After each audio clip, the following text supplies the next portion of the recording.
Channel ఈరోజు నేను మీకు ఇక్కడైతే నీట్ గురించి సంబంధించినటువంటి కేసు అయితే వేశారు కదా స్థానికత గురించి. సో ఆ కేసు గురించి అయితే నేను ఇక్కడ వివరించబోతున్నాను గైస్. ముందుగా నా ఛానల్ ఎవరైనా కొత్తగా చూస్తున్నట్టయితే లైక్ చేసి సబ్స్క్రైబ్ చేసుకోండి. సబ్స్క్రైబ్ చేసుకోవడం వల్ల నేను చేసేటువంటి వీడియోలన్నీ మీకు నోటిఫికేషన్ రూపంలో వస్తాయి గైస్.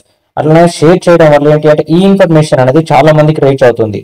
ఎప్పటికైనా ఇది స్టూడెంట్స్ కి ఉపయోగపడేటువంటి న్యూస్ కాబట్టి లైక్ చేయండి. సో లేట్ చేయకుండా మనం వీడియో అయితే స్టార్ట్ చేద్దాం.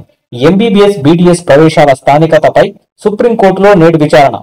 మీకు తెలుసు కదా గాయ్స్, సేమ్ హైకోర్టులో ఇచ్చినటువంటి నీట్ పైన ఇచ్చినటువంటి జడ్జిమెంట్ నే ఏపీ వెబ్సైట్ కు వర్తింపజేసి ఇమ్మీడియట్లీ ఫైనల్ ఫేజ్ కౌన్సిలింగ్ అయితే రిలీజ్ చేయడం జరిగింది గాయ్స్. ఇది మీ అందరికీ తెలుసు, నేను ఇంత గతంలో కూడా చెప్పాను, మళ్ళీ చెప్తున్నాను. ఆ కేసు బేస్ చేసుకునే వెబ్సైట్ ఫైనల్ ఫేజ్ అయితే రిలీజ్ చేయడం జరిగింది కదా. అందులో వెబ్సైట్ పై కేసు వేసినటువంటి విద్యార్థులకు అయితే అన్యాయం జరిగింది కదా, అయితే వాళ్ళకంటే అనుకూలంగా రాలేదు కదా. సో అదే ఇప్పుడు ఏంటంటే ఎంబీబీఎస్ ఈ నీట్ మీద కేసు వేసినటువంటి విద్యార్థులు ఎవరైతే ఉన్నారో వాళ్ళకు హైకోర్టులో న్యాయం దక్కకపోతే వాళ్ళు ఇమ్మీడియట్లీ సుప్రీంకోర్టుకు మూవ్ అయ్యారు.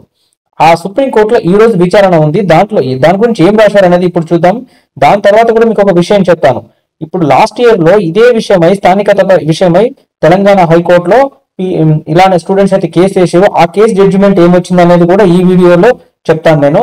అలానే వాళ్ళు సుప్రీంకోర్టు గవర్నమెంట్ తెలంగాణ గవర్నమెంట్ సుప్రీంకోర్టుకి వెళ్ళింది. అప్పుడు సుప్రీంకోర్టు తెలంగాణ గవర్నమెంట్ కు ఏం చెప్పింది, ఆ రిజర్వ్ అంటే కేసును జడ్జిమెంట్ చేయడానికి ముందర రిజర్వ్ చేసినప్పుడు ఏం వ్యాఖ్యలు చేసింది అనేది కూడా నేను మీకు చెప్తాను గైస్. సో వీడియో అయితే స్కిప్ చేయొద్దు గైస్. ఎంబీబీఎస్ బీడీఎస్ ప్రవేశాల స్థానికతపై సుప్రీంకోర్టులో నేడు విచారణ. ఎంబీబీఎస్ బీడీఎస్ కోర్సులో ప్రవేశాల అభ్యర్థుల స్థానికత వివాదంపై సుప్రీంకోర్టు శుక్రవారం విచారణ జరపనుంది. ప్రధాన న్యాయమూర్తి జస్టిస్ బిఆర్ గవాయ్ అంటే చీఫ్ జస్టిస్ ఆఫ్ ఇండియా, భారతదేశ ప్రధాన న్యాయమూర్తి, సుప్రీంకోర్టు ప్రధాన న్యాయమూర్తి justice BR Gavai, justice K Vinod చంద్రన్ల ధర్మాసనం ఈ వ్యవహారంపై విచారణ చేపట్టనుంది. ఏపీ వెలుపల ఇంటర్ విద్యను అభ్యసించినప్పటికీ తామంతా రాష్ట్రంలో శాశ్వత నివాసం ఉంటున్నామని, అందువల్ల తమను ఎంబీబీఎస్ బీడీఎస్ కోర్సుల ప్రవేశాల్లో స్థానిక అభ్యర్థులుగా పరిగణించేలా ఆదేశాలు ఇవ్వాలంటూ పలువురు అభ్యర్థులు ఇటీవల హైకోర్టులో పిటిషన్లు దాఖలు చేశారు. ఈ వ్యాజ్యాలపై విచారణ జరిపిన హైకోర్టు ధర్మాసనం సుదీర్ఘ వాదనల అనంతరం వ్యాజ్యాలన్నింటినీ కొట్టివేసింది. అంటే వాళ్ళకి చేసినటువంటి కేసులన్నింటినీ కూడా కొట్టేసింది. స్థానికత విషయంలో హైకోర్టు త్రిసభ్య ధర్మాసనం గతంలోనే చాలా స్పష్టమైన తీర్పునిచ్చిందని, ఇప్పుడు తాము అందుకు భిన్నంగా చెప్పాల్సింది ఏమీ లేదని తమ తీర్పులో పేర్కొంది. ప్రవేశాలు కోరుతున్న విద్యార్థి తాను ఏ లోకల్ ఏరియా ఎస్వి యూనివర్సిటీ లేదా ఆంధ్ర యూనివర్సిటీ పరిధిలో చదివానని చెబుతున్నారో ఆ అభ్యర్థి ప్రాంతంలో వరుసగా 4 ఏళ్లు చదివి ఉండాలని హైకోర్టు స్పష్టం చేసింది. ఆ నాలుగేళ్లను క్వాలిఫైయింగ్ ఎగ్జామినేషన్ అంటే ఇప్పుడు మీరు ఇప్పుడు నీట్ రాస్తున్నారు అనుకోండి, నీట్ ఈ రాస్తుంటే ఆ లాస్ట్ ఇయర్స్ ఏవైతే ఉన్నాయో చదివిన 4 years అయితే అక్కడ చదివి ఉండాలి అని చెప్పేసి అంటున్నారు అన్నట్టు. ముగించడం ఉండడం తప్పనిసరి, అంటే 10+2 అంటే అక్కడనే చదివి ఉండడం తప్పనిసరి అని చెప్పి తేల్చి చెప్పింది అన్నట్టు కోర్టు. అలాగే అభ్యర్థి ఆ ప్రాంతంలో ఏ విద్యా సంస్థలోనూ చదవకపోయినప్పటికీ క్వాలిఫైయింగ్ పరీక్ష రాసే నాటికి వరుసగా 4 ఏళ్ల పాటు ఆ లోకల్ ఏరియాలో నివాసం ఉన్నా కూడా ఆ అభ్యర్థి స్థానిక అభ్యర్థి అవుతారని స్పష్టం చేసింది.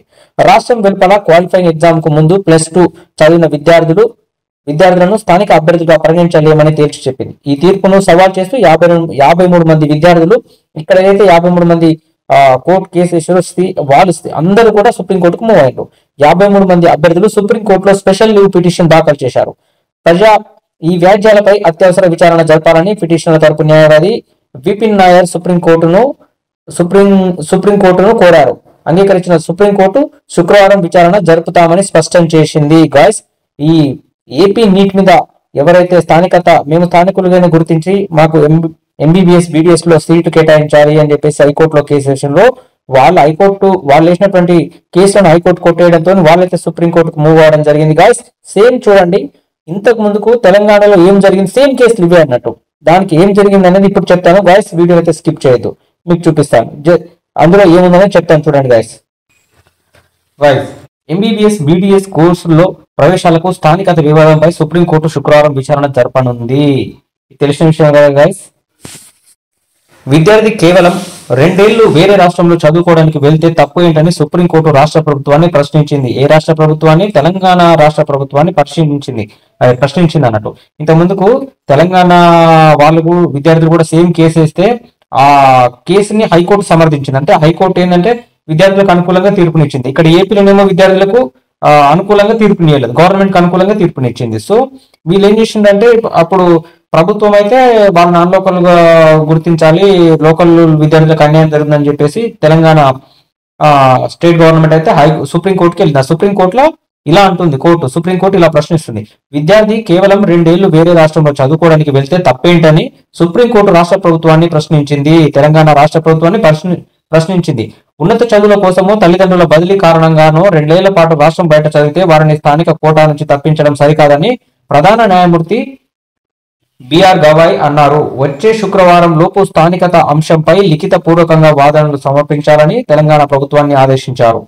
మెడికల్ సీట్ల భర్తీలో స్థానికత అంశంపై రాష్ట్ర ప్రభుత్వం గత ఏడాది సెప్టెంబర్ 11న దాఖలు చేసిన స్పెషల్ లీవ్ పిటిషన్ పై CJI chief justice of India justice BR Gavai, justice K Vinod చంద్రన్లతో కూడిన ధర్మాసనం మంగళవారం వాదనలు ముగించి తీర్పును రిజర్వ్ చేసింది. సో 2 సంవత్సరాలు వాళ్ళు బయట చదివితే వాళ్ళు లోకల్స్ కాకుండా పోతారా అని చెప్పేసి సుప్రీంకోర్టు అయితే కీలక వ్యాఖ్యలు చేసింది గాయస్. సో నీట్ కూడా సేమ్ మీద వర్తిస్తుంది, వాళ్ళకు కూడా స్థానికులుగా గుర్తించేటువంటి అవకాశం ఉంది. అట్లనే వెబ్సైట్ మీద కేసులు వేసినటువంటి విద్యార్థులకు కూడా ఆ కేసు ఒకవేళ పాజిటివ్ వస్తే సుప్రీంకోర్టులో వస్తే ఇక్కడ వాళ్ళకు కూడా మళ్ళీ సీట్లు ఇవ్వాల్సినటువంటి పరిస్థితి అయితే నెలకొంటుంది గాయస్. సో 2028లో ఎందుకు అమలు చేయకూడదు సుప్రీంకోర్టు అన్నటువంటిది క్వశ్చన్. తెలంగాణ విద్యార్థుల ప్రయోజనం కోసమే రాష్ట్ర ప్రభుత్వం జీవో 33 తీసుకొచ్చిందని తెలంగాణ ప్రభుత్వం తరఫున సీనియర్ న్యాయవాది అభిషేక్ మను సంఘవి తెలిపారు. ప్రస్తుతం రాజ్యాంగంలోని ఆర్టికల్ 371D ప్రకారం ఉందని చెప్పారు. చూశారా, ఇప్పుడు తెలంగాణ ఆంధ్ర విడిపోయిన తర్వాత ఆంధ్రప్రదేశ్ తెలంగాణ విడిపోయిన తర్వాత 371 ఆర్టికల్ డి ప్రకారంగా స్థానికులు అదంటే 10 సంవత్సరాలు ఉమ్మడి రాష్ట్రం ఉంది కాబట్టి 10 సంవత్సరాలలోపు ఏ విద్యార్థులు ఎక్కడ చదివినా కూడా వాళ్ళని లోకల్ గా గుర్తించారు. 10 సంవత్సరాలు కాగానే ఎక్కడ లోకల్ వాళ్ళు అక్కడ అవుతారని చెప్పి స్పెషల్ జీవోలు అయితే ఇచ్చుకున్నారు. సో దానివల్ల ఈ స్థానికత అంశం అనేది చిక్కుముడి లాగా ఉంది, దానివల్ల కోర్టుకు వెళ్ళారు గాయస్. సో సుప్రీంకోర్టు ఏమంటుందో చూడండి. ఏపీ విభజన చట్టంలో ఏపీ విద్యార్థులకు కల్పించిన గడువు ముగిసిపోవడంతో ఈ జీవో తెచ్చినట్లు వివరించారు. దీని ప్రకారం సివిల్ సర్వీసెస్, ఐఏఎస్, ఐపీఎస్ ఇతర ఉద్యోగాల్లో తల్లిదండ్రుల డిప్యుటేషన్ పై వెళ్తే ఇతర రాష్ట్రాల్లో చదువుకున్న వారి పిల్లలకు మినహాయింపు కల్పిస్తున్నట్లు కోర్టుకు చెప్పిందన్నట్టు వాళ్ళు. ఈ అంశాన్ని కొన్ని ప్రత్యేక కేసులతో ముడిపెట్టకుండా లక్షలాది మంది తెలంగాణ స్థానిక విద్యార్థుల దృష్టితో ఆలోచించాలని కోరారు. ఈ సమయంలో కలగజేసుకున్న సిజేఐ జస్టిస్ గవాయ్ 10 ఏళ్లు మాత్రమే నిబంధనలు వర్తిస్తాయని చెబుతున్న రాష్ట్ర ప్రభుత్వం 2028లో జీవో 33ను ఎందుకు అమలు చేయకూడదని ప్రశ్నించారు. 10 ఏళ్లు గడువు ముగిసినంత మాత్రాన అంటే 10 years ఉమ్మడి రాజధానిగా ఉండే కదా హైదరాబాద్, అది దాని గురించి చెప్తున్నారు అన్నట్టు ఇక్కడ. 10 సంవత్సరాల గడువు ముగిసినంత మాత్రాన అందరికీ రాజ్యాంగంలోని ఆర్టికల్ 371Dలోని అంశాలు తెలియవని అభిప్రాయపడ్డారు. 2028లో కొత్త నిబంధనలు తీసుకువస్తే వచ్చే 4 ఏళ్లలో స్థానికంగా చదివే విద్యార్థులకు ఎలాంటి ఇబ్బందులు ఉండవని పేర్కొన్నారు. 2028లో అంటే ఈ 4 సంవత్సరాలు అయితే ఇది అయిపోతుంది కదా, ఇది 4 సంవత్సరాలు అయితే అయిపోతాయి కదా, అప్పుడు కొత్త నిబంధనలు తీసుకొస్తే ఎలాంటి ఇబ్బందులు ఉండవు అని చెప్పేసి చెప్తున్నారు. అప్పటికి విద్యార్థులందరికీ తెలిసిపోతుంది అన్నట్టు ఎవరు స్థానికులం అవుతాము, ఎవరు లోకల్ అవుతాము, ఎవరు నాన్ లోకల్ అవుతాము అనేది తెలుస్తుంది. కాబట్టి సుప్రీంకోర్టు అయితే ఇలా చెప్పింది గాయస్. కాళోజీ వర్సిటీ తరఫున సీనియర్ న్యాయవాది గోపాల్ శంకర్ నారాయణన్ వాదనలు వినిపిస్తూ ఆంధ్రప్రదేశ్ తో పాటు మహారాష్ట్ర, తమిళనాడులోనూ ఇలాంటి స్థానికత అమల్లో ఉందని గుర్తు చేశారు. ఏపీ పునర్విభజన చట్టం ప్రకారం ఉన్న 10 ఏళ్ల గడువు ముగిసినందున తెలంగాణ ప్రభుత్వం కొత్త నిబంధనలు రూపొందించిందని తెలిపారు. దీంతో జస్టిస్ చంద్రన్ స్పందిస్తూ తెలంగాణలో వరుసగా 4 ఏళ్లు విద్యను అభ్యసించి ఉండాలని రూల్ తెస్తున్న విషయం స్థానిక ప్రజలందరికీ తెలుసు అని భావించడం సరికాదు. నిజంగా ఈ విషయం అట్లా ఉండాలని తెలియదు. 10 ఏళ్ళు ఉమ్మడి రాజధాని అని చెప్పేసి డబ్బా గుట్టు తప్పితే ఇట్లా విద్యార్థులకు ఇంత అన్యాయం జరుగుతుంది, వాళ్ళ భవిష్యత్తు కోల్పోతారు అనేటువంటి విషయాన్ని అయితే ఎక్స్పోజ్ చేయలేదు గాయస్ అని వ్యాఖ్యానించారు. ప్రతి విద్యార్థి ఆర్టికల్ 371D గురించి తెలుసుకోవాలని అన్నట్లుగా మీ వాదన ఉంది. 8వ తరగతిలోనే రాజ్యాంగాన్ని చదువుకోవాలన్నట్లు మాట్లాడడం సరికాదు. చదువురాని తల్లిదండ్రులు కూడా ఉంటారు కదా అని చెప్పేసి చెప్పిండు గాయస్. సుప్రీంకోర్టు జడ్జి అయితే ఇలా అన్నారండి. 10 ఏళ్లు చదివినా నాన్ లోకల్ అవుతున్నాం. ప్రభుత్వం తరపున సుదీర్ఘ వాదనల అనంతరం విద్యార్థుల తరపు న్యాయవాదులు వాదనలు వినిపించారు. తెలంగాణలో పుట్టి 10వ తరగతి వరకు రాష్ట్రంలోనే చదివినా జీవో 33 కారణంగా స్థానిక కోటా దక్కడం లేదని తెలిపారు. 11, 12 తరగతులు చదవని కారణంగా నీట్లో స్థానిక కోటా దక్కకపోక నష్టపోతున్నట్లు నివేదించారు. దాదాపు 2 గంటల పాటు వాదనలు, సుదీర్ఘ వాదనలు విన్న ధర్మాసనం ఇంకా ఏమైనా అభ్యంతరాలు ఉంటే రాతపూర్వకంగా సమర్పించాలని సూచిస్తూ తీర్పును రిజర్వ్ చేసింది. గైస్ చూశారు కదా. ఇప్పుడు ఏపీలో నీట్ విద్యార్థులు ఏదైతే సుప్రీం కోర్టులో వేసిండు కేసేసారో వాళ్ళకు కూడా సేమ్ ఇదే వర్తిస్తుంది అన్నట్టు. ఇలాంటి వాళ్ళు ఎట్లయితే వ్యాఖ్యానించారో తెలంగాణ గవర్నమెంట్ కి ఎలా అయితే చెప్పారో supreme court, same Telangana government కి చెప్పినట్టుగానే ఏపీ గవర్నమెంట్ కూడా చెప్పబోతున్నారు. సో గైస్, నా ఎక్స్పెక్టేషన్ ప్రకారంగా విద్యార్థులకైతే ఫేవర్ గా వచ్చేటువంటి అవకాశం ఉంది గైస్. ఈ న్యూస్ అయితే మరింత మందికి షేర్ చేయండి. Thank you.